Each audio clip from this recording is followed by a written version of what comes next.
Първо искам да благодаря на нашите спонсори за подкрепата през изминалия сезон. Мога да добавя само, че наистина целите на нашия отбор са винаги били да вземем първото място. Тази година целта ни е по-различна, но всички знаем, че ще бъде изключително трудно да постигнем това. Подготовката, която проведахме през цялата година, беше на много високо ниво.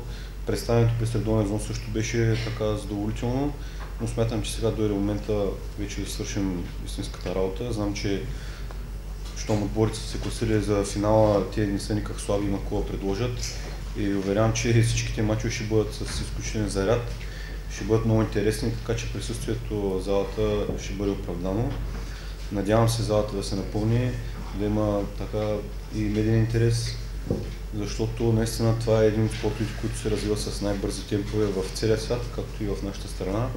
Сами видяхте, преди може би около месец се проведе голямо международно събитие по футзал във Варна и залата се напълни, имаше доста голям интерес.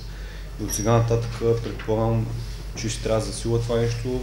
Класата и работа на всички отбори също се засилва постепенно. Няма как вече да изоставаме. И това е, което искам да кажа. Просто надявам наистина подкрепа от страна както на журналистите, така и на феновете.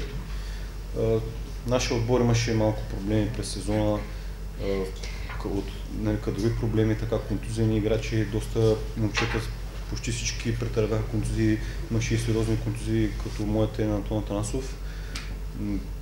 Изтървахме целия сезон двамата, най-вероятно и на финалите, все още не се знае. Но това е, отборът е балансиран, показаха момчетата, че може да се разчита на всеки един от тях.